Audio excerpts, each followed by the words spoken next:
Let me ask you this. With only gravity to move you, what's the fastest way to roll or slide from a point to some other point below, but not directly below? Would it be a straight line? Well, that would certainly be the shortest path, but when you fall, gravity accelerates you, and falling vertically a lot right away would mean having a higher top speed during more of the journey. And that can more than make up for the fact that a path like this is much longer than a straight line. But of these two considerations, accelerate quickly and don't have too long of a path, what's the optimal combination? Finding the answer, the path of least time, is called the brachistochrone problem, and it's been around for a while. Galileo thought the answer was a path that's just a piece of a circle, but he was wrong. There's a better one, and in 1697, Johann Bernoulli came up with the answer using a very clever approach. To see how he solved it, let's start with a similar problem.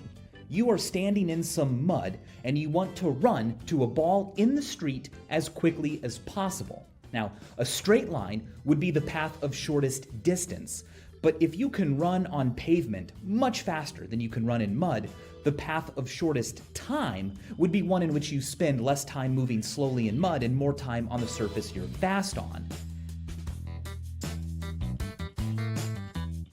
The angle you should enter the pavement at depends on how fast you move on both surfaces.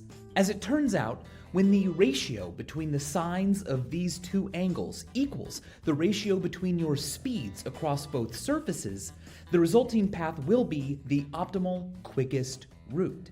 This is called Snell's law. Light always obeys Snell's law. When it changes speeds, like when it leaves a material in which it moves more slowly, like water, and enters one in which it moves more quickly, like air, it always refracts according to Snell's law. In other words, light always follows the route that is the fastest for it to take. Bernoulli used this fact to tackle the brachistochrone problem. Light changing speed is analogous to a falling object changing speed.